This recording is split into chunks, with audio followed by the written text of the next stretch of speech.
delay. We're trying to track down one of our students. Not that she's done anything wrong. She recently got an award, and I'd like to introduce her to you all, so let me make that perfectly clear. So I am calling this meeting of the Potsdam College Council to order. And we're about 12 minutes late, so everybody talk fast so we can still respect everybody's time and leave. First order of business is the approval of the minutes. Everybody received a copy in your packet. Make a motion. Motion by Rich to Second. approve, seconded by Harold. Corrections. Yes? I don't believe I was present, I don't believe you were either. and I don't believe I made the motion to adjourn. Ah, Although- but you would have if you'd been although here. typically I am the one to do that, yeah. okay. Does anyone remember who did make the motion to adjourn? I think I did. Okay. So Diane will. Any other additions? I thought we put Roger on speakerphone, Just to adjourn. This honorary position. Any other additions, corrections, subtractions? Here are none. All those in favor of the minutes as corrected? Aye. Opposed? Thank you very much. Abstain.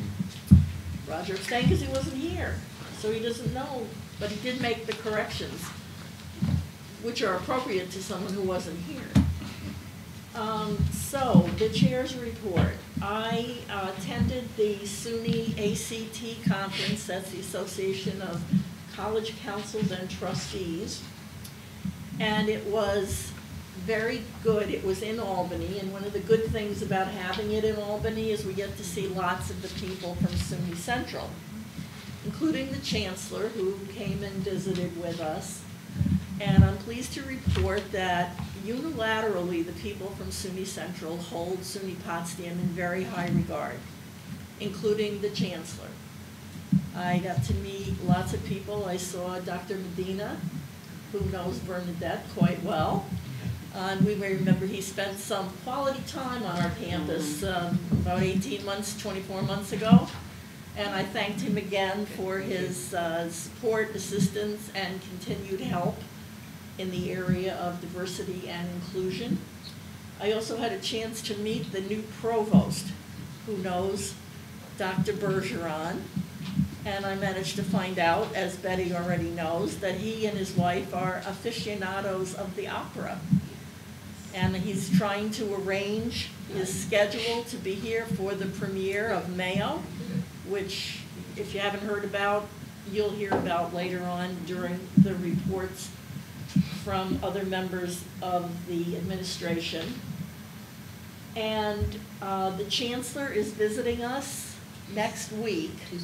On Tuesday, Election Day. Hope she votes absentee. I do too. Will you remind her? Absolutely. If you don't, I will. So she has a very brief period of time here. Yes. And an equally brief period of time at SUNY Canton after this visit. So we're pleased to welcome her in person for the first time to the campus. She's very much looking forward to it, as are we. And also, I met the chair of the SUNY Faculty Senate. She's from Oswego. I can't remember her name. Gwen Kay. Right. And we had a very nice discussion about SUNY Potsdam, and as I think was mentioned at our last meeting, I said it had been a while since the SUNY Senate met on this campus, but they're coming back in early April. I don't remember the exact dates, but we're looking forward to hosting them again. Mark your calendars. Next year, the SUNY ACT conference will be in Cooperstown at the Otta Saga. If you haven't been there, it's a nice place to be. And it will be October 18th through the 20th. They're going back to the 2-day. So mark your calendars, and if you're available, we'd like to see you there. One of the highlights every year at the ACT conference is the awarding of scholarships. We have a scholarship committee that selects the winners from the various sectors of campuses so that, you know, our students are not in competition with the university centers and the community colleges, you know, the comprehensives versus the technical. And this year, for the second time, we had a winner from SUNY Potsdam. And that's who we're trying to track down, because I wanted to introduce you to her and have her tell you a little bit about herself. But if she comes, I will interrupt what we're doing and ask her to say a few words so she can get back to class. But her name is Maritza Angeles Gonzalez. She's from Mamaroneck, and for those of you who don't know, that's on Long Island. And she is a first-generation college student. And I had the pleasure of sitting with her mom and dad, her older brother, and her younger sister, who, of course, I put in a plug that she should come and, you know, consider Potsdam. A lovely family. And Maritza is a senior, so we'll see her walk across the stage in May. And she is a double major in psychology and Spanish, and has done a lot of work with the Counseling Center. And the Counseling Center and Gina Nelson, who heads it, were the people who recommended Maritza for the scholarship. She's done above and beyond what's been expected of her in regards particularly to counseling. In fact, right before she was to be introduced and we gave her the award, she was out in the hall, called out in the hall with Gina Nelson. They were on the phone dealing with a student in crisis. So she's done a wonderful job. Among the letters of recommendation, it was noted that last semester, yeah, we're still in this semester, last semester, one of the secretary in the Counseling Center left. And I don't remember if she retired or if it was an illness, but the secretary wasn't there, and Maritza stepped in, assumed all of those responsibilities in addition to doing some direct counseling with Gina Nelson. So, I mean, it was really above and beyond. And it's kind of a different path for the scholarship winners. You know, she didn't invent anything. It wasn't, so it was really very nice that she was being recognized for doing work that's so important, that doesn't always get the attention that it deserves, especially in the things that are going on in society today. So we're very proud of Maritza, and I look forward to introducing you to her and asking her to say a few words. And Yes? actually just spoke to her, and she is going to be coming. She's just running away. Okay, it happens. After our last college council meeting, I had the pleasure of helping to cut the ribbon at the new child care center. We talked about that. It's beautiful. I wouldn't mind going. If you haven't been, if you have a chance, I strongly encourage you to stop and pay a visit. You will enjoy seeing all the little smiling future bears' faces. That's the end of my report. If anyone has any questions, I'm happy to answer them. If not, I will turn the floor over to our esteemed president, Dr. Esterberg. Thank you. Thank you. We are so proud of Maritza and all of our students, and I'm sorry that I was not able to be at the ACT. Unfortunately, it coincided with our own scholarship luncheon here on campus in our foundation board meeting, and Maritza had to make the choice between attending the ACT or our own scholarship, because she's also received important scholarships on our campus. I am very, very proud of our faculty and governance leaders for many things, and I don't want to steal your thunder, but I'm very appreciative of the progress our faculty have been making on our general education program, and just am very grateful for our governance leaders and for our faculty for continuing to think about how does our curriculum match the needs of students today. I'm reporting to you both in my role as Chief Enrollment Officer and also as President. So I would like to give a brief enrollment report before I move into my presidential report. It's still very early in the enrollment cycle, but I am trying not to look at the numbers every day, but rather every other day. Probably the most important thing at this point in the year is making that the widest part of our funnel the inquiries and the applications as large as possible. So I'm going to make a direct appeal to everybody in this room. If you know of somebody of college age who you think might be interested, please send their name to us. Right now, we're running a little ahead of last year in terms of acceptances. We're running about flat to a little behind in terms of applications. But again, it's so early in the cycle, it's very, very difficult to say what's, you know, it's way too early. And the numbers are so small at this point in terms of acceptances and deposits that even a small number one way or another will make the percentage gain look really big or really small. I will say that there are two key things that we're working on this year in light of the report from our enrollment management consultant. One is we are really looking hard at the processes that we use and making sure that the business processes are as up to date and a little bit more automated than they've been in the past. We've got a group working on Slate, which is a customer relation management software, and we're working on implementing that this year so that some of the things that we've been doing by hand can be automated. But as you can imagine, as with any software implementation, it's a lot of work, and so this will be an ongoing project for the year, and we'll be able to implement pieces at a time. We're also searching for a vice president for enrollment management, so that we will be charging that person with really creating a coordinated enrollment management division. So that will be an important search, and we'll be asking you, or be inviting you rather, to the open meetings when candidates come on campus. We're in the very, very early stages. We've just named the committee, so it will probably be much later in the semester, even into the winter and early spring before we have candidates coming on board. But I do want to say that our enrollment teams are fanning across the state.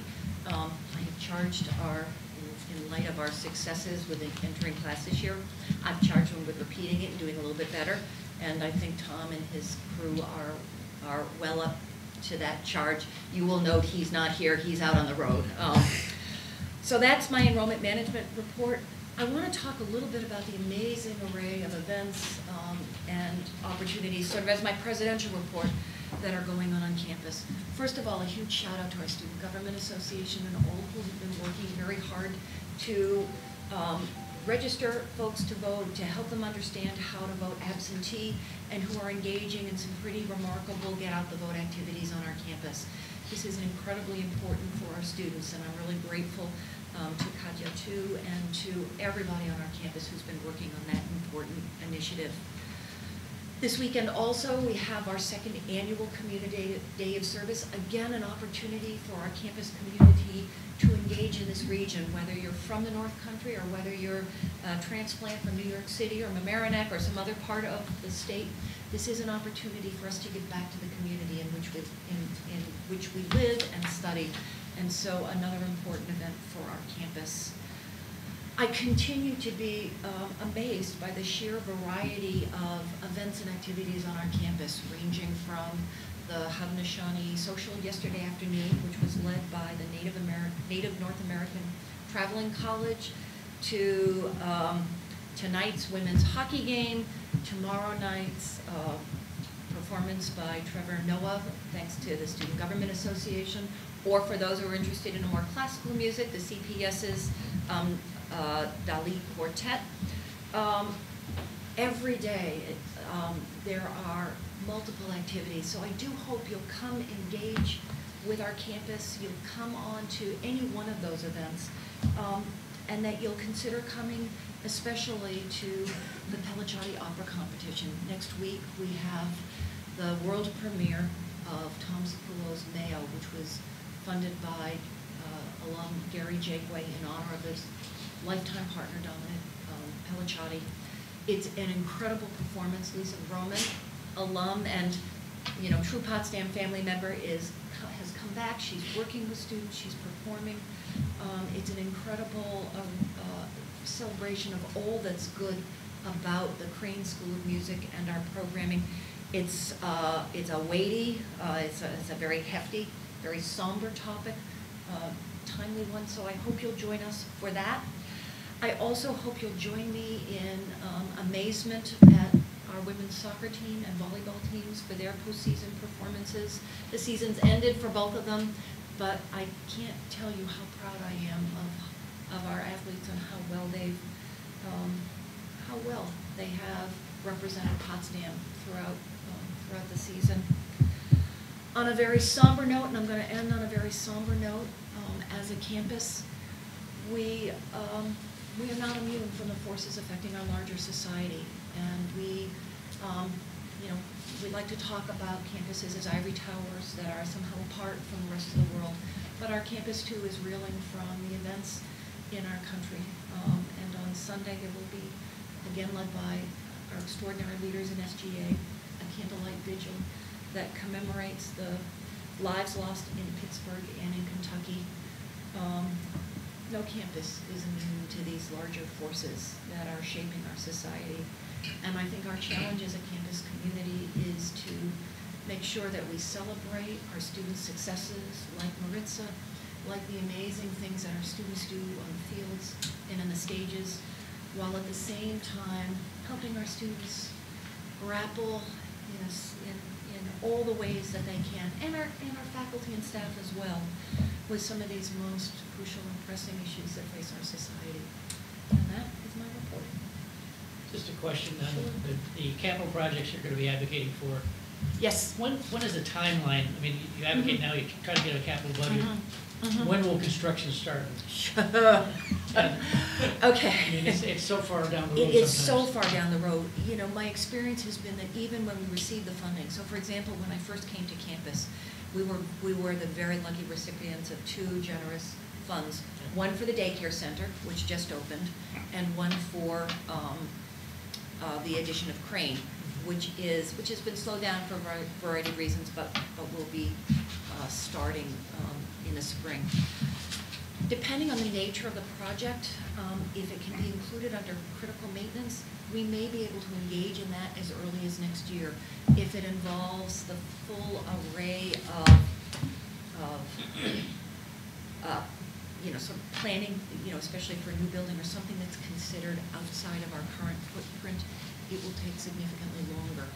So right now we're in the part of the cycle where we are working with SUNY to say, these are our campus priorities. SUNY will bundle them all up together in a combined ask.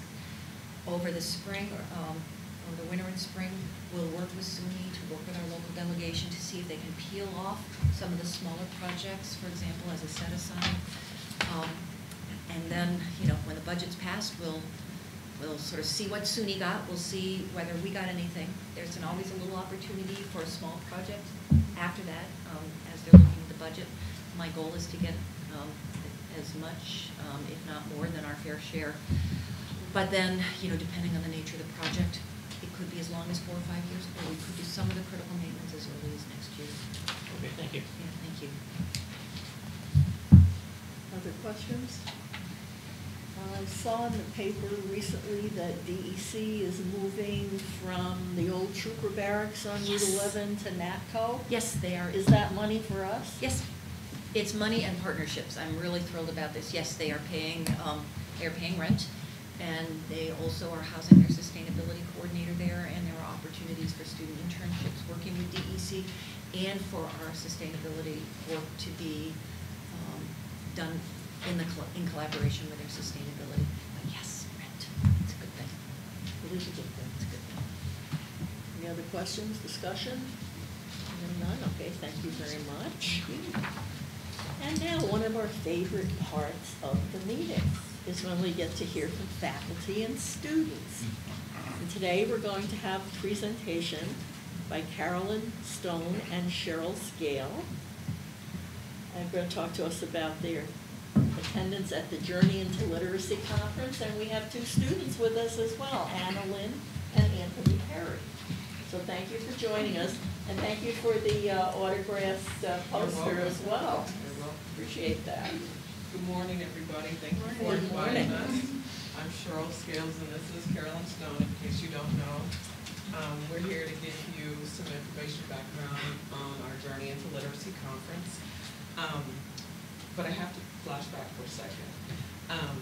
The Journey into Literacy Conference pays homage to Journey Towards Literacy. How many of you remember that conference? That was a school of education conference? In the 90s. Anybody? Okay. Good. So, I was actually a grad student then and attended the Journey Toward Literacy Conference. So that was impetus for resurrecting and bringing back this type of conference to the campus. and so we brought it back in 2013. It was a one-day event, and it ended with dinner, and it was a great event, and it gave us a lot of inspiration to continue this. And so then we decided that we could hold it again in 2 more years. So in 2015, we held our second biennial, and that was a great affair too. And it was a half a day and a whole day. And Carolyn was the co-chair along with Tina Bush. And so fast forward to 2017, it's where we are now. We're going to give you some background information about the excitement that we all shared and all of the support that we gave here on this campus, because we believe in this project. We want you to too. So Cheryl and I were co-chairs for the 2017 Journey into Literacy Conference, whose subtitle is Applying a Diversity of Perspectives. So you do have in your binder there a complete report that was written for the Center for Applied Learning, because we did receive funding from the Center for Applied Learning when we spoke with Jenica Rogers and showed her how this project really met a lot of the metrics for the Center for Applied Learning. So this was a full 2-day conference, and we had a lot of support, not only from the Center for Applied Learning, but all of the other campus and off-campus partners that you see listed there and also in the report. I have to put a shout out to our conference planning committee, 14 people who worked for a 1.5 years helping us plan the conference, faculty, staff, students, practicing teachers, and librarians from the local area. And so because of our committee, we could really branch out and have a conference of over 185 attendees and presenters from various states, all over the state, faculty from other colleges present, local teachers, librarians, and former students. A shout out to Dr. Walt Conley. I don't know if you can see his picture, but he's presenting there. He actually opened our conference for us and introduced our first keynote speaker, and was just a wonderful support and sponsor of our conference, start to finish. Also, Dr. Betty Bergeron, our provost, sponsored our beautiful Jill bags that every attendee got, and we don't have one left to show you because they were all given away. In fact, our last few were given away in Finland last year when I took a group of students to Finland. We promoted our conference there, and actually, I'm gonna say, we'll get there. All right. So our headline speaker was Sharon Draper. She's at the top of the poster that you have there. She's a nationally recognized, actually internationally recognized author. She writes about the African American teen-tween experience. And so she was a great draw for the conference. Also, some of the highlights we have here, we had 28 presentation workshop offerings. As Carolyn was saying, we had attendees from all across the state, and also our presenters come from all across the nation, Ohio, Tennessee, Virginia, Connecticut, Canada, and so, yeah. Oh no, and the biggest impact we made was reaching out to 3,000 school children, because that's our goal. You know, to infuse literature and literacy and make those connections with our education community and the school kids. That's why we do this. And so we had 3,000 we influenced 3,000 of them. How about that? And we also brought students to campus as well. And some of our presenters went out into the schools to present. So we have a wide range. So this is just one of our many sessions. This was our author and illustrator panel that was held in Dunn Theater, where audience members could ask questions and the authors interacted with each other. One of 28 different types of sessions that our attendees could choose based upon their curricular interests and their teaching. So there, elementary ed, special ed, secondary ed, English, science, math, social studies, just a variety of options folks, as well as book signing at the college store, which Cheryl will talk a little bit more about in a moment, and a local author exhibit at the end, as well as a poetry slam and Crane School of Music Jazz Ensemble at the end of our Yes, event. the 3 J's played for us, and they arranged over tuna and jazzed it up a bit. So it was a great function. And of course, Pacey's supplied 5 wonderful meals for our attendees. So the cost to attend included being well fed by our campus, right? Our students can attest to that and may speak to that as well. Okay, and so this is one of our featured speakers. This is Lisa Wilde. She's a New York City second chance high school educator. She's also an author and illustrator of a graphic novel called Yo Miss. And here she is conducting a workshop on the zine genre. And for those of you who are unfamiliar with that genre, this is one where fans react to a text, and it's very organic because it's done on copy machine paper. I mean, it's photographed and photocopied, and so it's a way in which the reader can respond with the author. And so that's the session that she was leading, and she's a phenomenal person. This is Henry Cole, and I'm sorry it's so tiny. He is one of our invited wonderful illustrator and author of many children's books. And he's an example of outreach because he presented workshops here at our conference, but he also visited local schools and presented to our mentoring program at the Shared Literacy Center Monday through Thursday afternoon. So he had an impact on many school children, faculty, and our own students and faculty as well. Here he's presenting in one of our wonderful spaces in the Student Union. The majority of our conference took place in the Barrington Student Union, as well as a few other locations on campus. So that really worked well for, the couple hundred people we had milling about. Right. Being centrally located in the Barrington Student Union made navigation of the conference really accessible for everybody. So this picture is a balcony view over looking the front door of the college bookstore in the Barrington Student Union. And what you see there are, I wish you could see Jan, but she's sort of to your left, and she is doing what Jan does best, peddling books. And so she ordered books from all of the authors here, and the authors themselves and our poet sat there and signed books in between sessions. And I had a student tell me just this week that they were delighted to buy books because these are beginning teachers, some of them, and they wanted to make sure they had books with signed authors on their bookshelf. So this was great, and so they got to mingle there. And Jan, checking in with Jan, we had our bags. The college bookstore donated Jill pins, and so I was going over to pick up the bags, and we pick up the pins so we could put them in the bags. And I walked by Jan's office. I don't know if you know where Jan's office, her cubby is. Well, she had book boxes stacked all around her space, and I looked at her and she goes, "You bring people, I got books." I was like, oh. So she was just as excited as I was. I was like, I love you, Jan.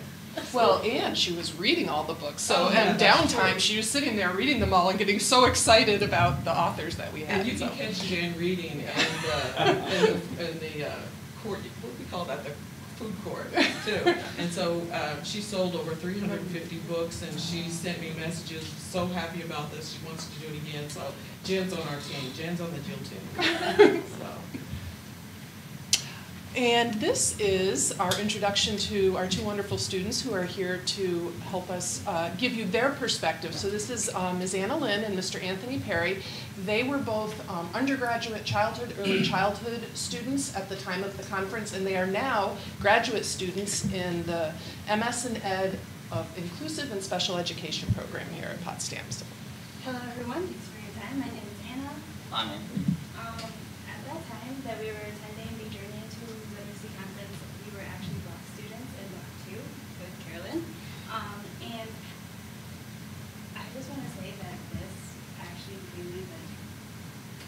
definitely helped me as a teacher candidate at that time. And I really did apply a lot of what I learned to my teaching while I was student teaching, and even now as a substitute teacher at Central. And that's all thanks to these two wonderful professors over here. I know that I used it. There was one workshop where it talked about like what gets students to write, and also like all those authors when they did their speaking, they talked about like what made them write and why they write. And I know I use that a lot because when I was student teaching, I had a student. They was like a week or two in, they're taking a writing assessment. He hands it in, and it just says I hate writing on it. And it was a first grader. So whenever it was writing workshop, I was kind of tasked with that. Let's see what we can get out of him. And we started working on, like, what do you want to write about? And even then, a page, if that. And, there's like half of it's a picture too. So really like a half page of writing out of him. And in like 45 minutes, which was still progress. And then I took one of the workshop sessions on, taking that writing and putting it into like film, storybooks, what else is there, like claymation. And we started working with like, try a different approach. We're not gonna write a book. We're gonna write this. And he actually liked it a lot. We started working with, he loved cats. So we worked with, let's make a claymation of cats. But we have to write the script first. So that got him to write a little more. And instead of recording it, he actually performed the claymation while reading the script, got one of his friends to help him, to his old kindergarten teacher in her class by the end of my 8 weeks there. So using that, what gets you to write motive, and listening to other authors who write for a living, what gets them to work, really helped me apply that to student teaching with a student who did not like to write at all. At least he told you up front. Oh, he told us. So with listening to all of the authors speak and how they actually got to go out into the schools and reach out to the students as well, I noticed that I was really able to help my students engage a lot more because I was able to connect to them about meeting the authors and what I've learned from them, how their everyday experiences inspired them to write the books that they did. So like I know Sharon Draper wrote one of her books, I believe it's Stella by Starlight, based on her grandmother, and that was her inspiration for the story. So I used a lot of that to help my students think of ideas for their stories for either writer's workshop, and then just think about like the meaning of each of the books during the reader's workshop. I also use Henry Cole because Henry Cole writes for younger children, and my second placement over in Ogdensburg, I was teaching kindergarten, and so he also came in and he spoke to all of our students, and he's really, really good with the kids, and he showed the students like how he drew all of his pictures for his books and stuff, and he was actually able to like recreate some pages from the books and like what he like hides in there, like he hides little just clues and stuff that has to do with the story, and like it kind of creates a game for the students to have to go in and like find like the little hidden pictures and messages and stuff that he puts in his books, and I thought that was really cool. And I also just want to say that like Sharon Draper's book signing, by the time I got there, a lot of the books were gone that I wanted to get, so thankfully we had to read one of her books for Carolyn's class, so I brought that with me, and I was like, I can still get her autograph even if I don't have one of her books, because even if I didn't buy one of her books, I still had one. So that was good, thanks for that. Sorry, I kind of lost track. And then I did attend that, I think I'm right there in the You're both right there. Okay, so with Rochelle, Mm-hmm. I don't know what Anthony. I'm like the only guy there. Rochelle Amos. Amos.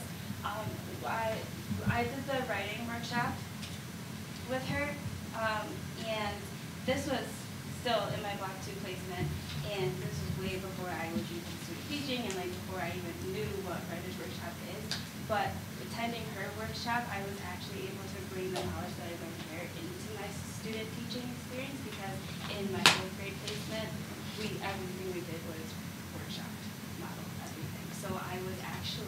by the time I started teaching all of the writers workshop lessons, I was like, oh, this is awesome, because I took everything that Rochelle had taught me and she had spoken about and incorporated everything into my lesson. So it actually wasn't even hard to get right into because I already knew so much about it. The style and how it gives the students so much freedom to write what they want to write. I know there was like a section, like Anna said about writer's workshop, there was one on reader's workshop too. And it's like when you say it like that, it sounds pretty easy to teach. But you have to, when you're teaching those lessons, you have to pack about 20 minutes worth of content down to 8 minutes. Because you want to give the majority of the time to do their reading, to do their writing, and to go there and see how they take all that content and put it together in 8 minutes. And you know, they talk about like time it. When 8 minutes is done, you stop wherever you are. Because you want to give the rest of the time to write and to read. So it really helps, even going into student teaching, to know how to compact that into like your lesson, so that you give them that time they need to apply those skills. Because student teaching, when I was doing my soloing, writer's workshop was definitely the hardest thing I had to teach. Because you have so much to put into 8 minutes, and it's really hard. So that definitely helped a lot. And the fact that every single lesson is broken down so to like such a little piece, that a little skill that the students have to work on every single lesson, and it really, I think from my experience, it helps the students become better, stronger writers than themselves. And then I know that in kindergarten, I also used writer's workshop with them, and it was very similar, but also different at the same time, because kindergartners, obviously, they can't write as well as the fourth graders can, so instead of having them write, we have them draw pictures, which also has to do with the reading the text one that we went to that I think they talked about earlier. And it's basically teaching them how to use the pictures that they drew and tell a story using pictures. So that was also good. Thank you. Okay, thank you. And, you know, this is testimony here to why this conference is so important, right? So we bring in, we're growing, so now we have call for proposals. I mean, we really want to make this feel like a national conference, and so having our local educators come back to SUNY Potsdam and share their expertise with, you know, our student body and each other is really what we want to do, as well as bring in, you know, award-winning authors. I mean, we want to make this a rich, literacy-engaged experience. Which leads to looking forward, Jill 2019, we're planning. So the conference subtitle is Imagining, Discovering, and Cultivating Curiosity.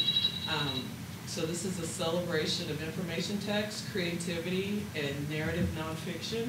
So we're looking at these next generation standards, not for standards' sake at all, but because we have some really rich nonfiction out there that's creative, literary, and as well as and informative. And so the authors that we have here, and we also have an internationally known educator. His name is Timothy Walker. Somehow his last name's not there, so that's Timothy. Just like the Donnie, just need one name. Yeah, well, really, it's Timothy Walker, but I don't know where the Walker went. And if I could just say one thing about Timothy, he's the educator who teaches in Finland now, who is an expat from America, taught in the Boston area, and then his wife was Finnish and they moved to Finland, and he authored a book called Teach Like Finland, which we read before we traveled there last spring, and he has a Jill bag, and he is coming to the 2019 conference to present to our campus community and beyond, because we do think he'll be a big draw for local teachers as well. And administrators too. Yeah. And so that's Timothy Walker. And then next you see is Steve Shiken. He is a Saratoga Springs native, a nonfiction. How many of you are World War II buffs? No one? Okay, good. How about like Watergate and the Pentagon Papers? And okay, he has one of those too. Any Lincoln historians or aficionados. He has a book that, okay, so let me give you the titles of his books, if I may.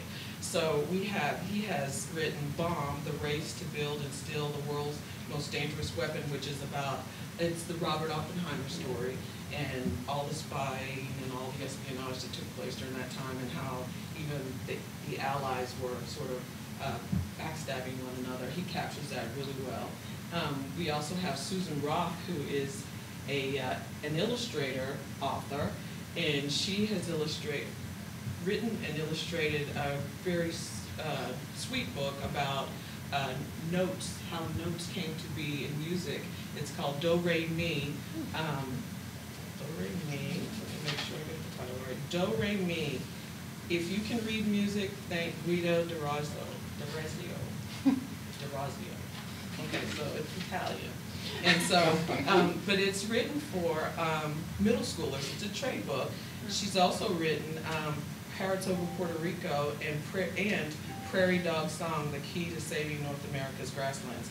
And what's exceptional about her trade books is that she's a cut paper, torn paper illustrator. So her illustrations are rich and layered and beautiful, and she's going to bring her templates to the conference. And then our last illustrator is Elizabeth Zanon, and you may be familiar with the children's book titled "The Boy Who Harnessed the Wind." Okay, and it's about this kid who saw a need for energy in this country. He's he's in I can't remember which African nation he's in. I think it's Nigeria, but you'll have to check me out. So you have to find this book, "The Boy Who Harnessed the Wind," and so she's illustrated that text. She's also illustrated My Hands Sing the Blues, Romaine Bearden's childhood journey, who was an African American Harlem Renaissance painter. She also has illustrated and authored her first book, and it's you can pre-order it. It hasn't been published just yet, so it's on its way. And it's called Grandpa Coco, a tale of chocolate from farm to family. And so she has a million other books that she's also illustrated. So these are our keynote speakers for 2019. Imagining, discovering, and cultivating curiosity, because we want to celebrate nonfiction, because the nonfiction of today is not the nonfiction that we read when we were kids. I mean, it's vibrant language, it's very active, and highly visual, and evokes emotion as well because it's in that narrative form. All right, so we're planning, and our conference is going to be October 24th and 25th next year. Right now, we're working with Casey to find centralized location for this conference. One of the stumbling blocks or hurdles or whatever you want to call it is that various student union will be under construction or renovation during that time. So we need a place. And so that's huge. That is huge. Yeah, I'm going to be up a lot of nights trying to figure this one out. Okay, and so we also are working on updating our website. We do have one, journeyintoliteracy.com is the web address. We're also working on our call for proposals and our mission statements and to generate our PR materials, ... The list goes on. And right now, we still need to work on sponsorships, but we do have the Center for Applied Learning as a sponsor and St. Lawrence BOCES as a sponsor. And we will continue to beat the bushes for more sponsorships, so get the word out, please. And so we're also working on a mission statement. Thank you so much for having us, and if you have any questions, we'd be happy to answer them. Well, you answered my first question, which is when is the next one? And I'd like to ask the students, where are you from and why did you choose Potsdam? I am originally from Guilderland. It's just outside of Albany. Yeah. And I chose Potsdam because looking at all of the other schools for education, I thought Potsdam was the most hands-on, and that's what I needed, that's what I like, because I know that I'm a hands-on learner, and the fact that we can start blocks and the literacy program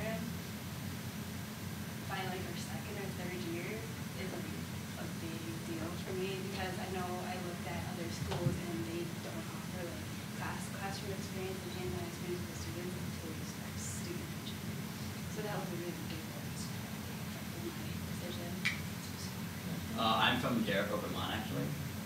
I kind of thought New York, because New York teaching certification is also a higher standard than Vermont. And it just kind of worked out that my dad went to Clarkson, so we kind of knew about Potsdam a little bit, and I was touring around, I went to Potsdam, and after looking at all the other ones, it was like, that education program was like really, you got involved working with kids early. I was doing that my freshman year during FY with the literacy program at Shear. So I kind of like that. Basically every semester since my first semester here, I've been doing something with kids and it's built into the program. And that was something that not a lot of other schools would do. Thank So you. the hands-on aspect, is that going? We will. Thank you, ladies, very much. Thank you. Thank you. And we look Thank you. forward to next year's conference. Thank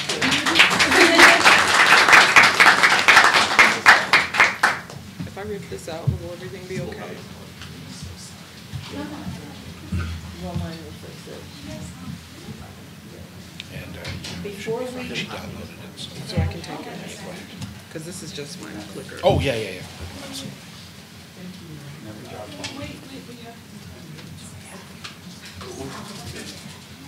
they call you? Yeah, they probably matched.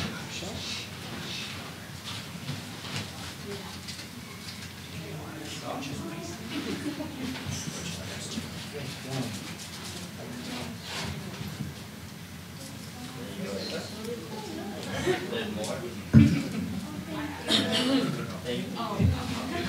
There's still more. Thank you. very nice. Thank you all. Thank you so much. Appreciate it.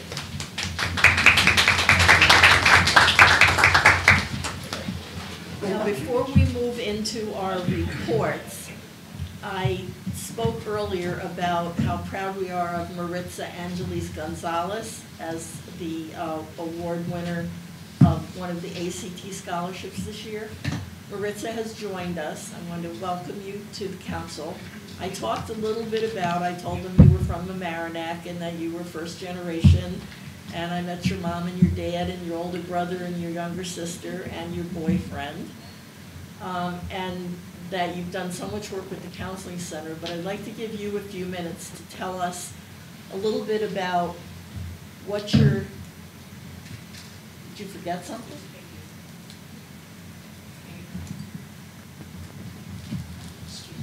That's all right. A little bit about what you're doing, what your plans are, and I didn't talk about the donation that the scholarship, tell us about that, and also what the scholarship will help you with. Would you like me to stand or can I sit? Okay. So, hi everyone. I apologize for being late. When Patty's reached out to me, my alarm had just gone off, and here I am. But so my name is Maritza. I am a senior. I'm a double major in psychology and Spanish. And for me, when I received my the letter of acceptance a week before the semester, that kind of just kind of put into how my semester was going to go. It was a good way to kind of start my semester off. Ever since I came to Potsdam, my goal was to kind of really integrate myself into more beyond the academic stuff, because in high school it was very much just school and home, school and home. Wasn't very much involved in anything else besides just my academics. And so every now and then I'll reach out to my mentor back home, but she's really kind of the pillar for me to kind of continue. That's really where my passion developed for psychology. She's a psychoanalyst herself. And so every now and then when I speak to her, I actually just spoke to her about the newsletter that came out the other day about the scholarship. She reminds me that I kind of just continue to go above and beyond that goal that was for me to be involved beyond my academics. But ever since I was here in Potsdam, I've been kind of very active in my community, because I saw how active the community was active they were to reach out to the students and kind of get them involved and make everyone feel very connected to the school. And so I wanted to give back. I'm a big person, a big advocate in giving back for things that I feel that have been kind of opportunities that have been given to me. And that really started with the Bridges program. After completing the Bridges program, I was able to give back and becoming a mentor. And kind of an extension of that was me wanting to provide insight to those prospective students when coming in the summer to give them an insight about what my experiences were and what they could do, you know, based off just the 2 days that they're here to see our campus. And then further after that, I got very involved in my one of my disciplines in psychology, and I wanted to see how I could integrate a lot of stigmas and kind of integrate all of those kind of things outside of campus and kind of just change all of that around. Being Hispanic myself, there's a large stigma around the Hispanic community with mental health, and so that really kind of pushed me to kind of continue seeing ways that I can integrate that here. And so the psych department has offered a lot of opportunities for me to do research to kind of base it off things that I'm interested in. So I am currently working on an honors project in psychology regarding language and first and second generation Latinos on our campus. So I'm excited to see where that takes me. But then also working with the counseling center, I've been able to just be an outlet for those students who sometimes just need that extra support, especially coming from peers who might kind of understand things going on a little better. I'm currently about to go into my 3rd semester in active field board experience. And we're really happy too because we might possibly be integrating some male students as peer counselors, which I think is also great. Because there's also maybe that sense that mental health is only for a profession for females to be in it, and so kind of having male students be part of that internship program is maybe going to push that a little away. But I forgot what else you asked me to No, share, but just, in addition to the scholarship that you Yes. receive, the award winners get $250 to Yes. donate to a charity of their choice, and if you Yes. would tell us about that. So it was kind of really hard for me because I wanted to definitely gear it towards the mental health community at first, but there's so many different organizations that you can go about within the mental health. But then I really thought to myself, like, what's something that speaks very loud to our current climate? And that made it very easy for me to then choose the Trevor Project. I don't know if many of you know the Trevor Project, but it's a non-profit organization that helps reduce, it's a group of advocates that help reduce suicide rates among the LGBTQ+ community. And that just spoke very much loudly to me just because I'm an advocate for everyone and equality among all sorts of communities and people. And so I thought this would be a great way for me to continue giving back. So I'm in the process of still trying to get that money out there, just figuring out logistics to actually give on the proceeds to the community. But they're very involved people, and I think for a brief period, the counseling center was also very much in contact with them, so this was very easy for me to choose. And then when I spoke to Gina Nelson, our director of the counseling center, it was very easy for me to kind of gear my way towards being able to do that. So that's where the proceeds will be going for that part of the donation. Now, the president also mentioned that in addition to the ACT scholarship, you also get one or more scholarships here at Potsdam. Yes, the campus again has been, I'm very grateful. A lot of my academic journey, what's allowed me to kind of continue being a student here and finishing off this semester and next semester when I will graduate in May, is a lot of the private donations that the school's alumni and donors, private donors have been able to give me. I received a wide variety of scholarships from the SUNY Potsdam Friends of Potsdam Scholarship, the Sean Shane Scholarship, sorry. Just very different private aid. So I'm very thankful to Kelly Crosby over at Financial Aid and just everyone who's kind of reached out to me in regards to private aid. I know that one of the reasons I was able to be aware of the scholarship, the ACT scholarship, was because of Gina Nelson, the director at the counseling center. Towards the end of May last year, she sent me an email and she was like, hey, check out this scholarship. I nominated you for this. And I just thought it was such a big scholarship that I went for it, but I didn't think much of it because I thought, you know, there's many different people across the SUNY system who could have been chosen for it. So having gotten that letter this beginning of this semester really meant a lot, and it really put a lot of perspective when I was speaking with a lot of folks over at the ACT conference, how many applicants went in and then how many of us were able to come on the other side out of that applicant pool. So that meant a lot, and it means a lot for me to be here and continue to be here and hopefully finish my year strong here. So we look forward to seeing you walk across the stage in May. Yeah. We'll be there with the funny hats and Oh, stuff. I you know. hope not. My family will do plenty of that. I know. They were very, very proud of you Yes. for obvious reasons. Does anybody have any questions for Maritza? I just want to make it clear, when she said it was a big scholarship, it's not a lot of money. It's a big deal. Yes. Okay? Yes. Walt? I have a question. Oh, go ahead, Rich. Then Walt. Unless I misunderstood, you said there was a correlation between Latinos and mental health? Yeah, so in high school, I was given the opportunity to go into a mentoring program, and the town where I'm from, it's a very small town, and just a lot of my upbringing, I was always kind of shown that within our community, whenever we have any kind of concern or problem, specifically that's within mental health, we're always kind of just tailored to just put it past us, not to really focus on it. And so we see now that if you kind of keep doing that and you don't put focus to whatever that mental health related concern maybe, or just any concern really, it starts bottling up, and you don't want that. And so when I met my mentor back home, we kind of, I wanted to, what my kind of goal was is if I can somehow take that stigma away and reach out to whether it was my own community or community here in college with the large community of Hispanic students that we have, that that mental health is okay and taking care of it is okay. And so through a lot of our advocacy through the peer counseling program and just other sorts of outlets that we have, we've done presentations with a lot of the marginalized communities and beyond to kind of just say that it's okay. I think a lot of us fear not knowing. Fear is a great pillar for us to not do something.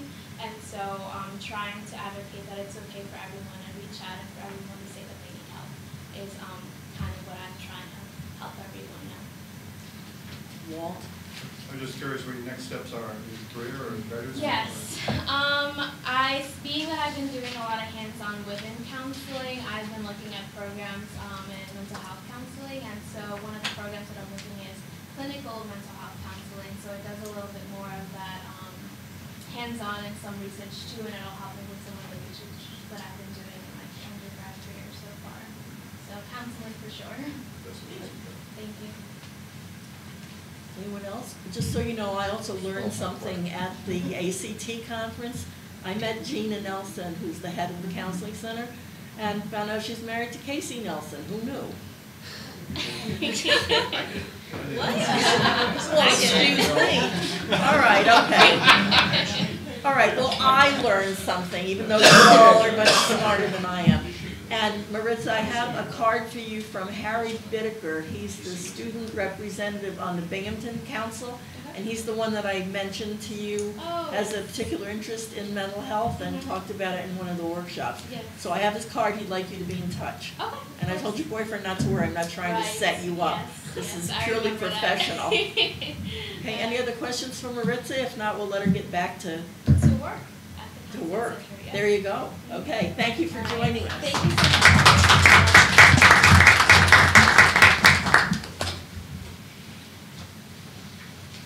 There, now I've completed my mission. Thank you so much, Jen. See you. Thank Take you. care, everyone. Enjoy your weekend. Say hi to your Bye-bye. family. I will. Okay. So, now we go from one student to another. Got you too? Did I get it right? Yeah. Hey, I got it. I'll get it right by the time, you graduate. Tell us about what's going on with SGA, please. Well, before that, it's been a great day, isn't it? It's Yes. so nice outside.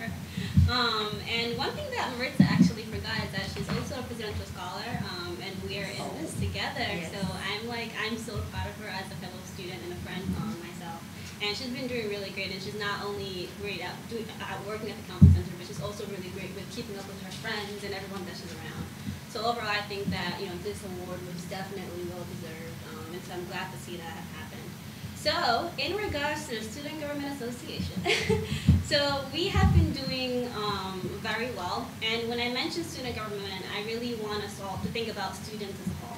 Because one thing that we're trying to break out of this year is to really just kind of get students to understand that student government is not only for clubs and organizations and assembly, it's also for every student on campus. And so we want to really recognize every student and make sure that they know that we're here for them. And so when I talk about what's been going on so far, I mean that overall, a lot of students have been doing so much to work for Potsdam in different fields that they truly care about.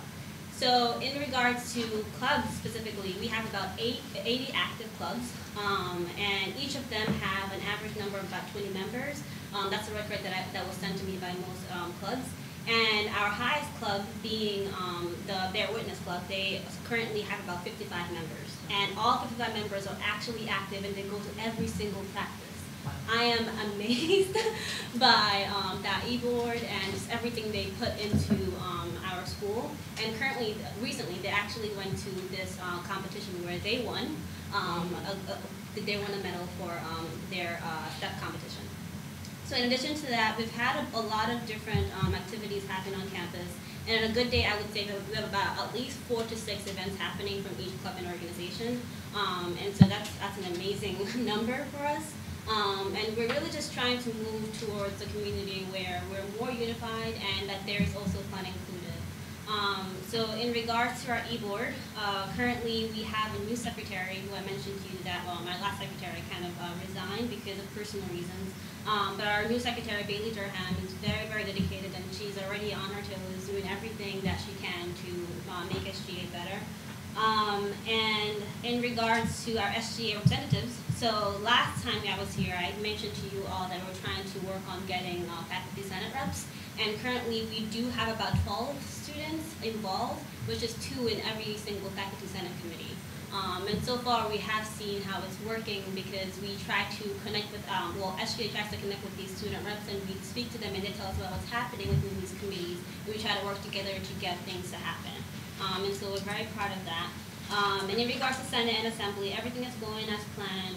We do have a lot of students who are active in Senate because we have a treasurer from each club that's a part of it. Whereas in Assembly, we are seeing very low numbers. Because of right now, we only still have about 9 active members. But those 9 active members are actually really invested in Assembly because Assembly is open to all students. So it's anyone who's interested to come and and serve their community, which is what they're all doing. And even though we're in small numbers, they're doing a lot to help SGA as a whole. And there's actually a page missing from this, but I did really want to share with you all everything that we have been working on so far. So in addition to what I have mentioned, I believe last time there was a concern that was mentioned in regards to our club membership agreement forms. So after looking at that, and thank you so much for the recommendations, after looking at that, I worked with our lawyer, Roger Linden, who made the great suggestion of us switching it from club membership agreements to club membership acknowledgement forms. So now it kind of just makes it a lot easier because you really want these forms to be in the responsibility of clubs, where they're going to sit down with each of their members in the beginning of the semester and truly discuss every expectation they have of each other outside of the constitution that we already have. So this is more of just kind of making sure that everyone is in a safe environment where they understand and have expectations of one another in regards to how they want to be treated. And from talking to different clubs as of right now, it does appear to be working, but it is a very new thing that we won't really know until maybe in the next semester to see how it's if it's fulfilling all the goals that we have of it. And in regards to events, so we have really been trying to reach out to students because, like I mentioned, SGA is for every student. So we're not only expecting people to come to us, we're planning on coming to them. So moving forward, we're planning on having a weekend with SGA where we go to, one of the events is we're going to have a game night where we invite all students who are interested to come and enjoy with us and play games and ask us any questions they have about anything on campus, and we're going to be there ready to answer their questions or refer them to who they need to get their answers from. In addition to that, we're also having a brunch with SGA at Lehman Dining Hall. So this is more of us also going to them. So we're going to go to the Lehman Dining Hall, and we're working with Pacey's to have a section at the hall where we just sit down and eat with students. Whoever wants to come and sit with us, we're going to do that with them. And once again, answer questions and just be there as a resource to them. And as President Esselberg mentioned recently, we have had a lot of issues around our country, and from the student perspective, I do see that it's taken a huge toll on students, because, you know, one of our clubs actually is the For College Halal, and they're basically here to voice concerns and to be here for the Jewish community. And so after what happened in Pittsburgh, that kind of took a huge toll on the students. And, you know, we also had the Kentucky shootings, and we've had, even had a lynching just recently at a different state in America. And so a lot of things are happening, and what we're trying to do is really to bring everyone together. So we're not expecting each club or each community to kind of have certain things or have certain events, and if they do, we are going to support them. But as SGA, we want to be here to support all clubs and all communities. So we're planning on having a candlelight visual that brings everyone together and to kind of serve as a place to recognize that every issue is important, and that we are here as a community, and that every issue that happens to any one of us has to be considered and respected. And we just want to really commemorate everything and stand in solidarity with whoever needs it. So that's going to be happening this Sunday at 5:30 p.m. If you're around, please come by. I know President Nesterberg is going to be there, and so as you know, many other students. And in regards to everything else, we're just really going to be trying to structure our SGA to make sure that we have realistic goals set for us, because we're only here for one term, and to make sure that we see those things happen, and you know, and that we set a really good, I guess, a really good government for anyone else who's going to come and take over. So yeah, thank you. Any questions? I do. You've got a whole bunch of clubs. Yeah. Does each club have their own budget, or does the $44,000 sort of cover all the clubs? No, this is kind of just like the extra amount that's there for students who are program funded, or for students who have ideas that are not part of their budget. So not all clubs are budgeted, and that's for several reasons, you know, that we have set. But many of our clubs have been here for a long time, and they are budgeted. But we have a lot of new clubs also, about, I believe, 2 that just recently started. And so for clubs like that, it usually takes about a year for them to have a full established budget. But this is just the money that we have for the year. The number has reduced, but it's the money that we have for the year to give to students who have ideas in regards to anything that they want to see on campus. Walt? I got the answer over here. Oh, okay, all right.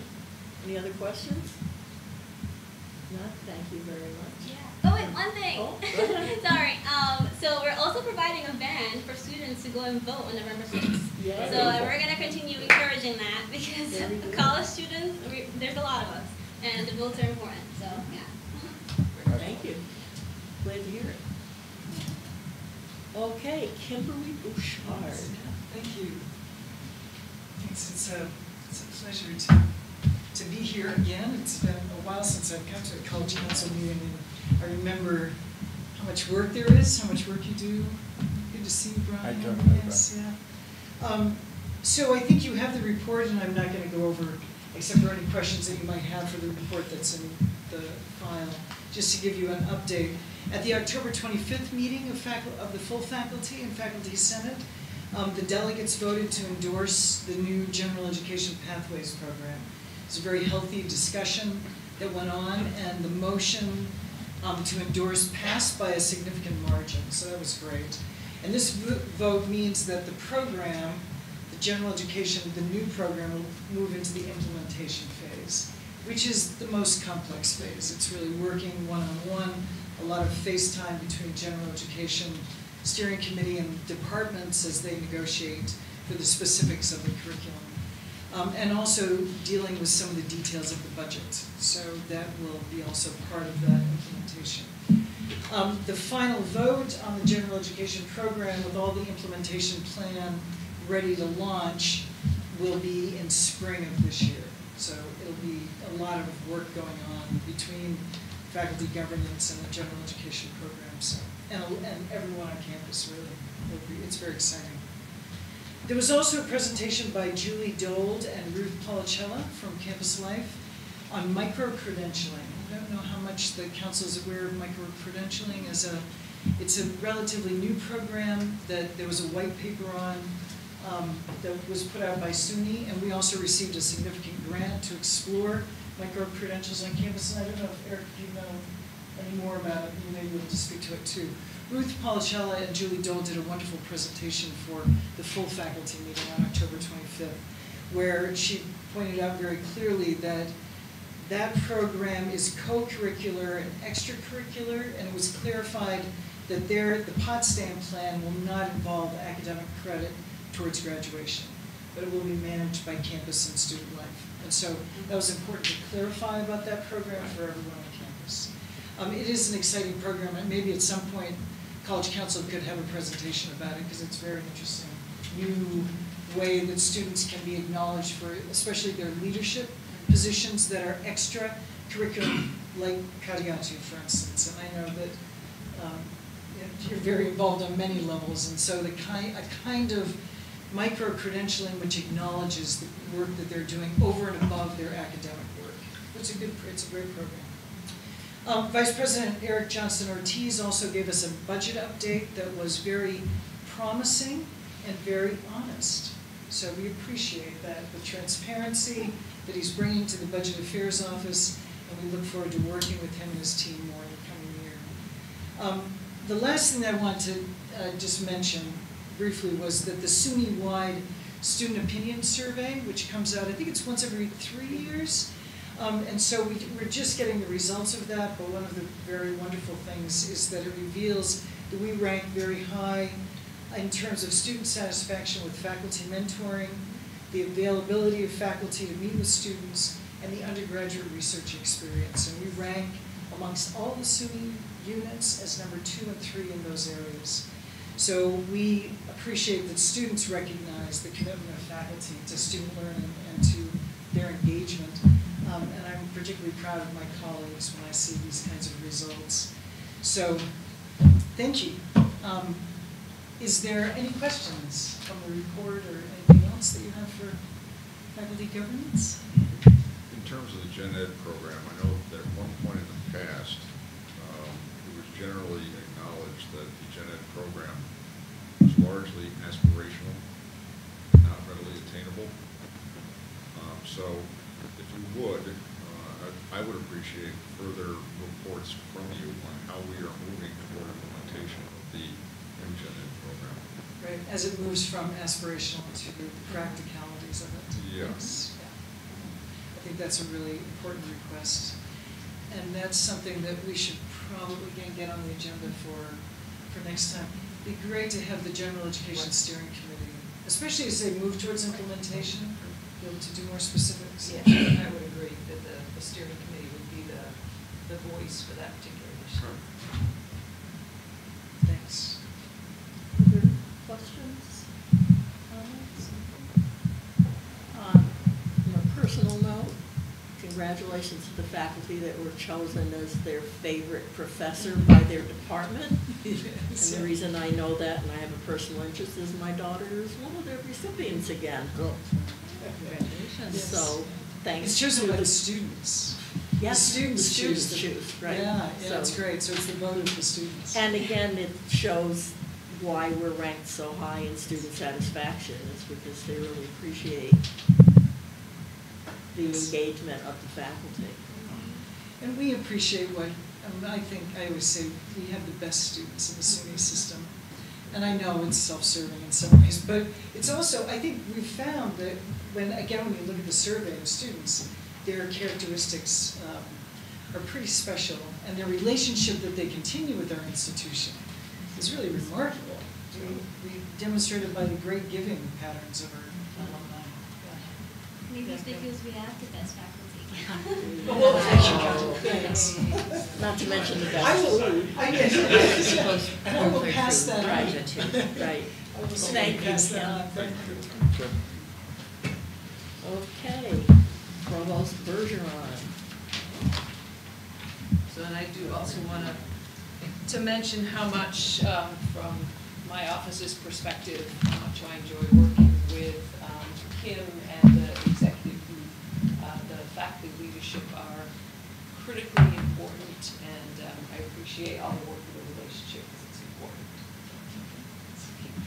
So in terms of my report, pretty self-explanatory. I did want to let you know that with the new academic programs, including the MS in Management, that's also been approved for 2 sites, so that we can offer that both here and at Watertown, which means that the students, many of which are non-traditional and associated with Fort Drum, students there can earn seamlessly their associates, their bachelor's, and their master's in both now business and in education.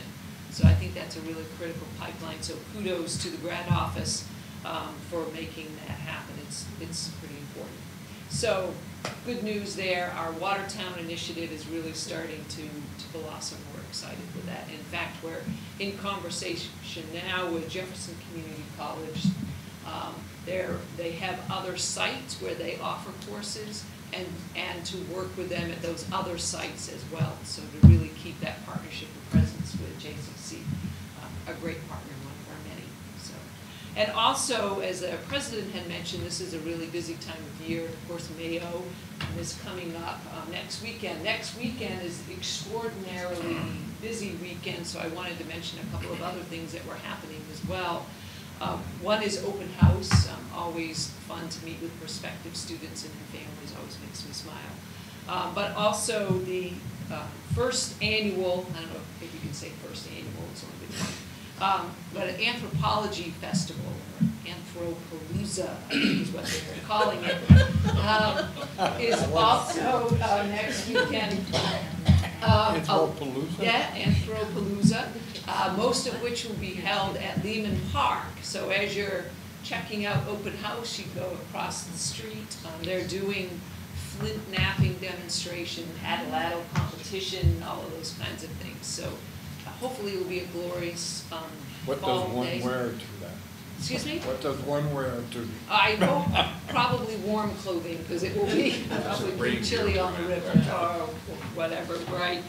Also, Saturday night is going to be an interesting choosing what to do kind of night, because we have Mayo, but also that evening is at the Anthropology Film Festival, which features mini films that the students have created.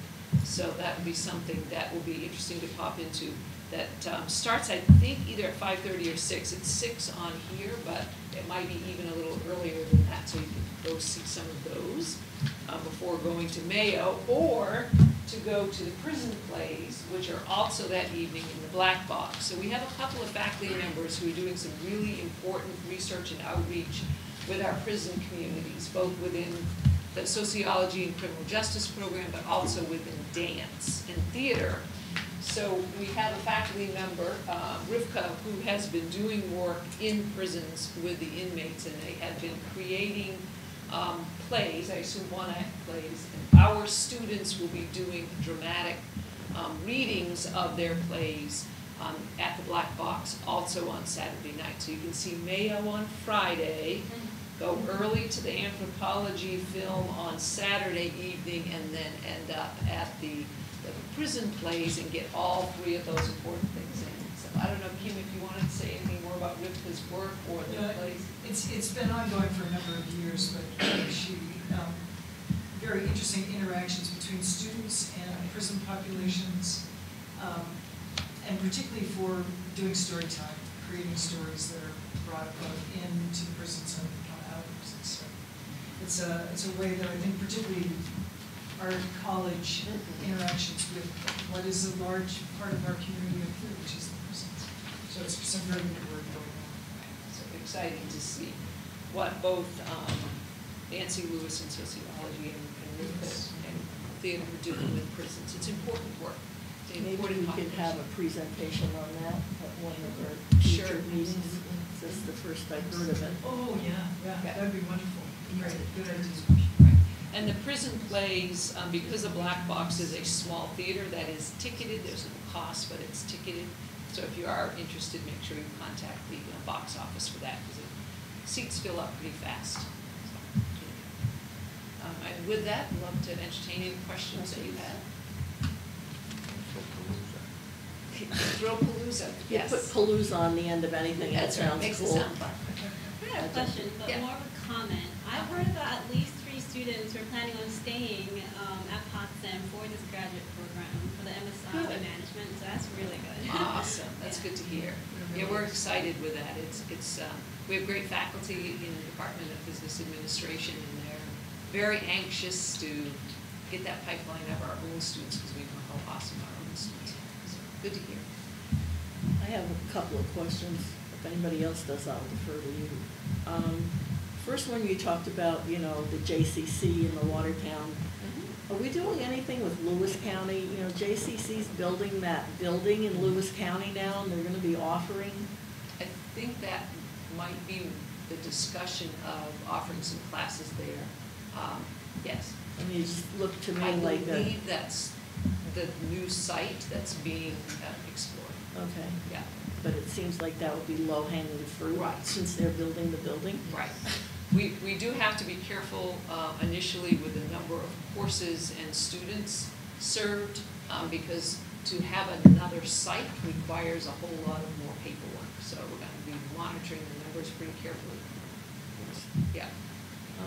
In the report, in addition to that MS in management, it refers to the CAS in teaching Yeah, so as a graduate program? right, that's a certificate of an advanced study. Right. Okay. It's in college teaching. So this is something that Oh. has arisen as a need, particularly among our community college partners, to help new faculty members learn about appropriate pedagogies with adult learners.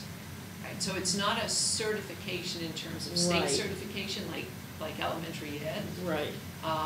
Some of the larger doctoral institutions around the country offer this certificate to their doctoral students so that they're more ready to be faculty members. So we might have some of that audience as well because this will be online. Yeah. Only online? I think it will be predominantly online, yes. Okay. So this is specifically for people who are going to be hired as professionals? and Yeah, stuff. faculty members, either community colleges or universities. Yeah. Yeah, a lot of times faculty members focus their career, their doctoral program on their content, being exceptional mathematicians, but don't learn about how to teach, and it shows sometimes. It does. Right, yeah. Yes, so this is meant to help faculty members really think about different kinds of ways to teach adults, which is very different from teaching, you know, 7-year-olds, which I'm. Sometimes not so different. Well, yeah, bigger pants. Yeah. Yes, I think it was yesterday, the NYSA, New York State United Teachers, put out a report that estimates there's going to be a teacher shortage in New York State of about 180,000 Right. in the next 5 years. Right, that sounds right. So my question is, it seems like this is tailor-made for the MST program. Correct. How are we going to be able to capitalize on that? Right. So I think it's both undergraduate and MST, because we are seeing a huge growth in our undergraduate already too. Right. And with MST, Right. our capacity with MST in elementary, early childhood specifically. So getting the word out at our Watertown Center, I think is really important, because that's where a captive population is.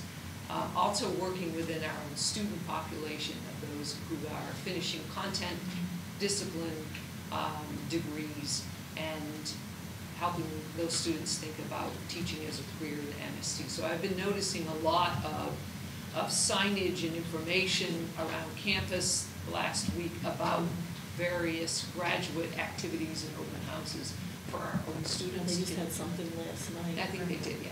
Yep. No, I just wondered because to me, that's the short-term answer, is the MST, when you have Sure. somebody that's already done the undergrad work. Right, right. Get them in the pipeline quicker. It's a little bit of a tough sell though when you, this is overgeneralizing, but when you have somebody who's really good in some of the content areas, they can make a career in A lot more money. Right, in other areas, so, yes. Okay. That's That's all I have. So, talk so much. Anybody else? All right, if not, thank you, Betty. You're very welcome.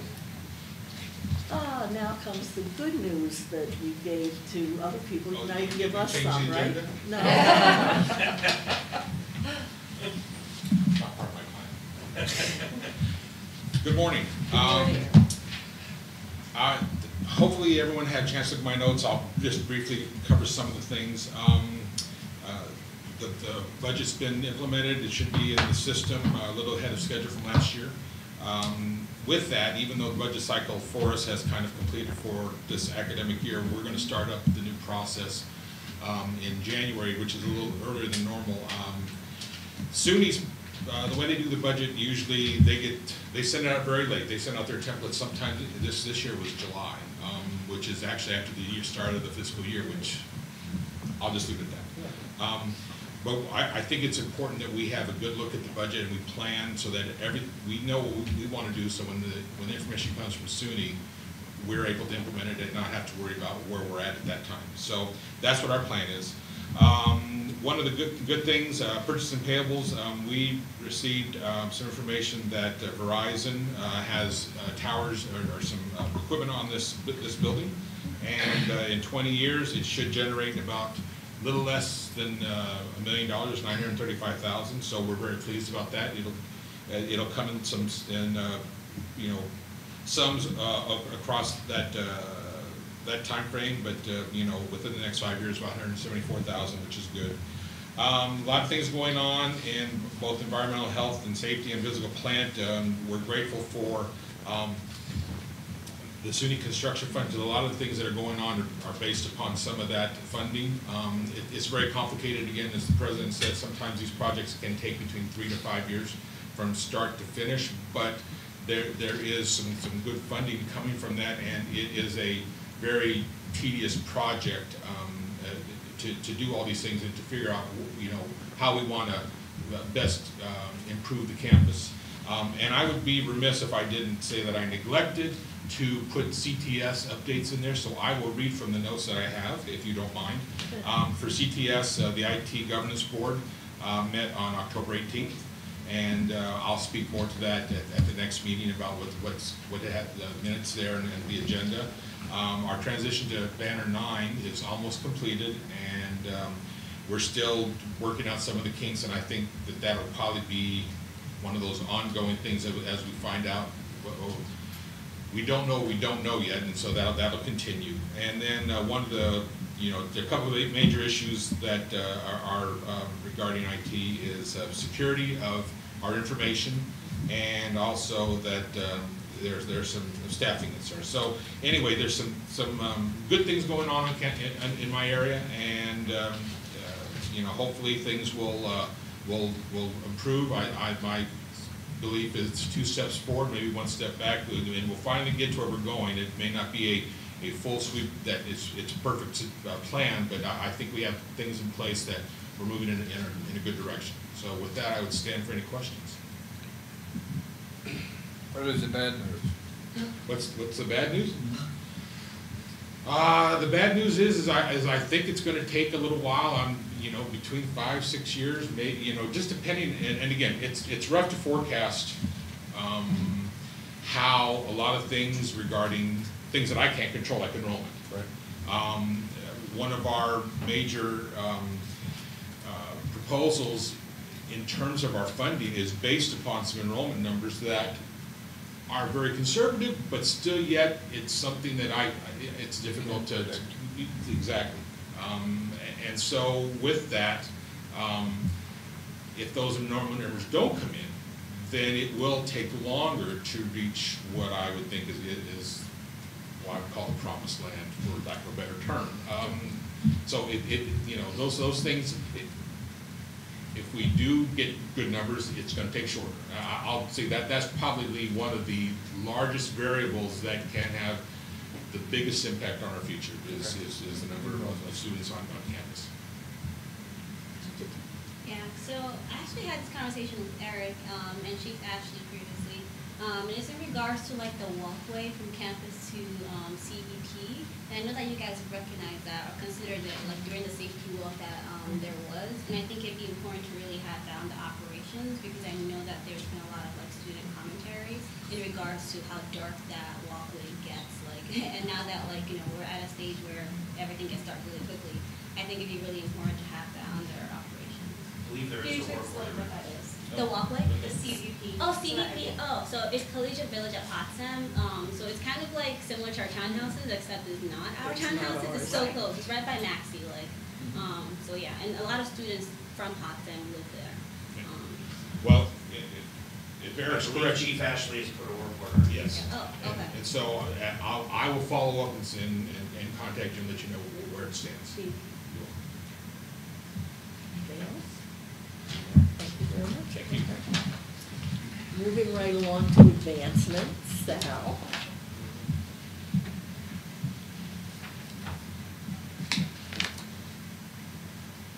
Good morning, everyone. Good morning. And I'm going to get to start with a little bit of show and tell today. If you walk around the campus, you will see a number of signs that look like this, some tags. It doesn't mean that a lot of stuff is on sale and by midnight, but tag is thank a giver. And what our stewardship office has done is to put these tags on all kinds of programs and things that have come to SUNY Potsdam because of our donors over the years. It's an awareness campaign, obviously, for the campus community to understand and appreciate all of the things that we've received from donors. And in addition, you would see these tags on a number of doors around the campus. This is a way for us to say thank you specifically to individual donors to Potsdam, faculty and staff. So those are all around. These went up on Wednesday. I think they're up until about next Tuesday, all around. Our cash fundraising goal for this year is $2.9 million. Cash in right now is about $700,000, and I think that positions us well for the rest of the year to meet and exceed that cash goal that we have.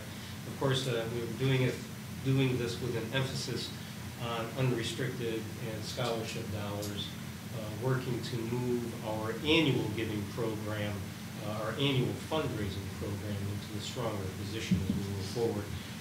Listed here several gifts that have come in over the last few months.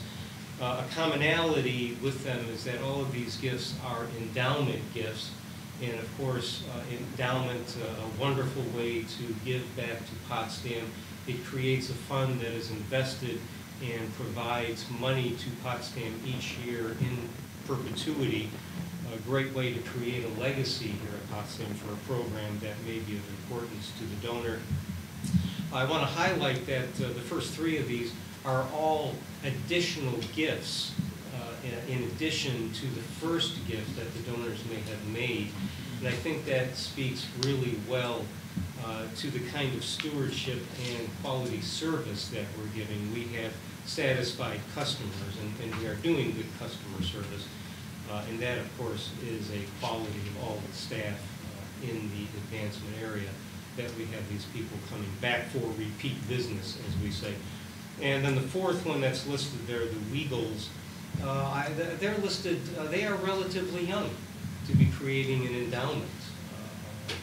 It's a great sign for us to see younger individuals creating these on the campus. It shows their commitment and thanks for what's happening here, and allows us to create a lifelong relationship with them as supporters from that early age. So we're very pleased with that. The only other item I think I'm going to mention is the Gift Campus software, the platform that we have. We now have it. It's being installed, being tested. It's a way for us to get into the social media fundraising market, and we can do more programming there with special projects, et cetera, gifts from individuals. And that will go live for us on the Tuesday after Thanksgiving, the Giving Tuesday, right after that holiday. Questions?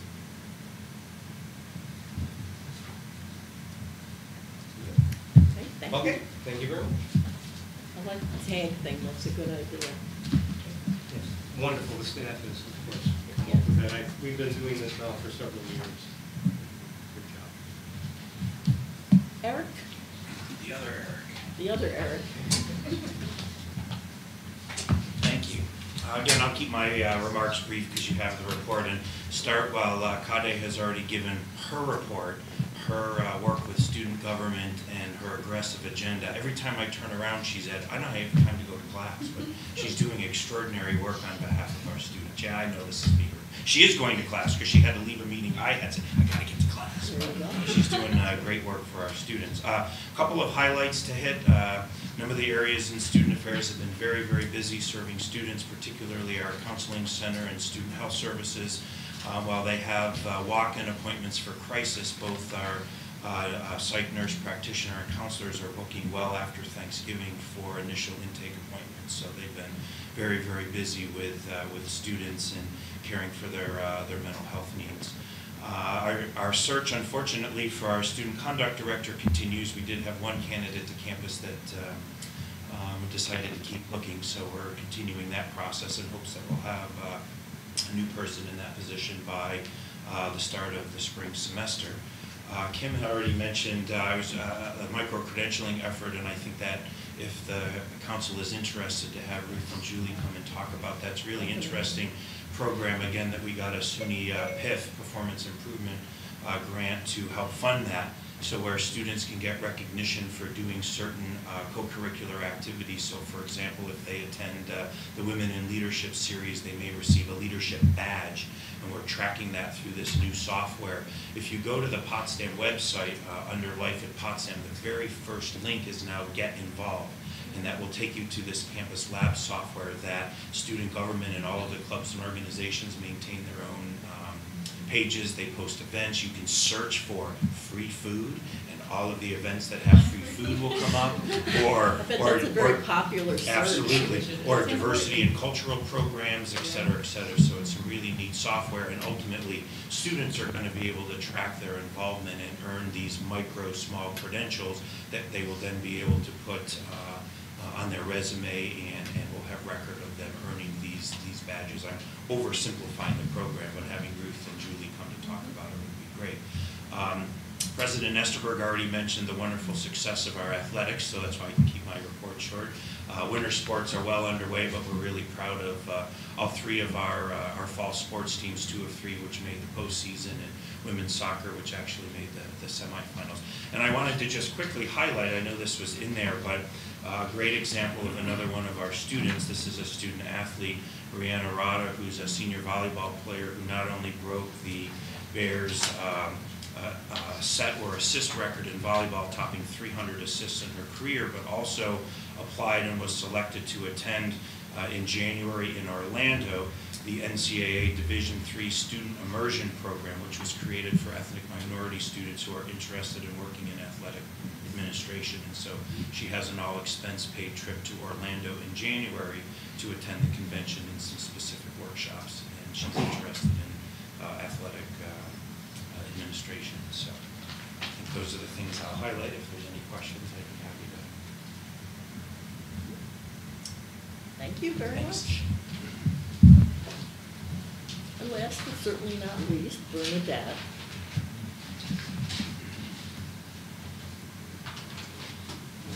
Good morning, everyone.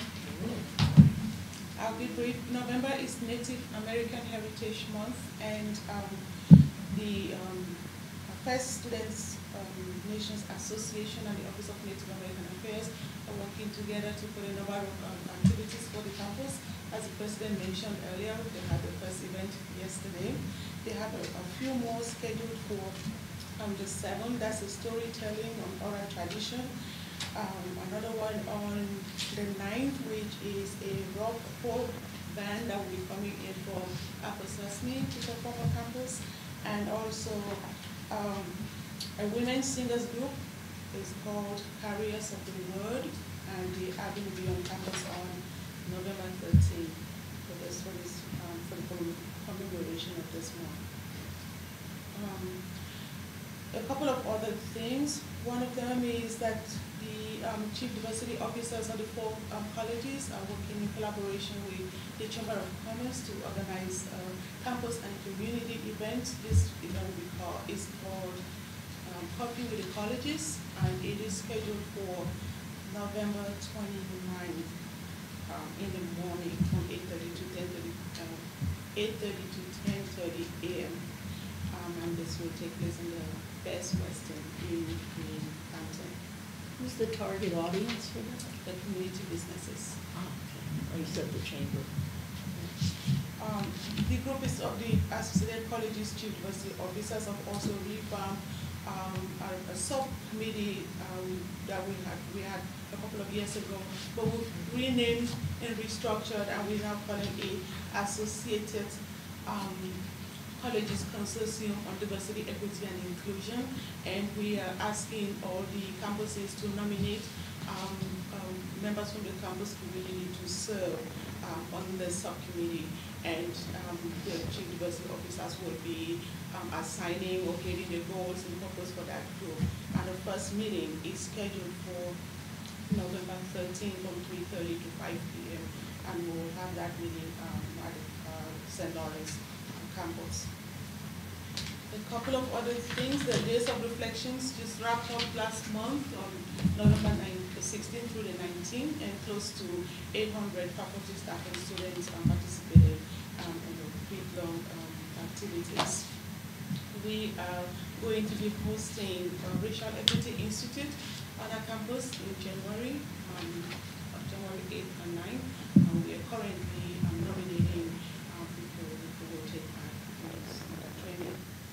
We are also going to be administering a campus-wide campus climate survey for diversity, equity, and inclusion in the spring semester. We're working on that. The DEI assessment committee is currently meeting, and we have a meeting scheduled for next Monday. And the goal is to have that survey administered by February, so we can have the results before the end of the spring semester. And the students who are taking part in the Potsdam Diversity Ambassadors and Mentors program will be having their ceremony and completion ceremony on November 29th. And I think that's it. So do you have any questions? Yes. Oh. Well, this is more of a comment as well. I really want to highlight the retention activity where it says over 100 hours of direct support from the two TSEP students. Like, this is this is so accurate, because I don't know any student who's under CSTEP like that are my friends that do not appreciate the CSTEP staff that we have. So this support that we get from them is not just in regards to the courses that they offer to students. It's in regards to everything. So I really, really want to recognize that, because that's just, they're amazing. Yes. Thank you. Is there any old business to come before the council? We have a couple of suggestions for upcoming presentations. And once again, I really would like to meet our new athletic director. Maybe he can come to the next meeting. Any new business to come before the council? I have a thought. Uh-oh. It's dangerous, I know. Maybe a shared lunch between the board and the students, and selected students maybe once every couple of months, which isn't structured, just a gap session, have a sandwich and chat. I get a lot more from an informal setting than you do structured. Not that your information isn't read on, but not everyone's as eloquent or willing to speak as you. Sure. So I just toss that out. And you're always looking for a free lunch. So are the students. Roger will buy. Roger said he'd buy. Oh, that's even better. Students love free stuff, so. If he holds them alone, I'll buy it, but Times are tough, even the birds are walking. Watertown Herald will buy. New business? Just want to remind everyone, turn your clocks back Saturday night before you go to bed, or you'll be incredibly early for everything on Sunday. And today's my daughter's birthday, so join me wishing her happy birthday. We wish her a happy birthday. Yeah, second. Okay, anything else? Is there a motion to adjourn, Roger? Yes, there is. Oh, Roger makes the motion to adjourn. I'll second. And Harold will second it. Yes, it's her. Any discussion? All those in favor? Aye. Those opposed? I'm offended. Hey, Roger, I'm offended See you at on that February freelance 8th. comment. I was gonna say nay, but okay.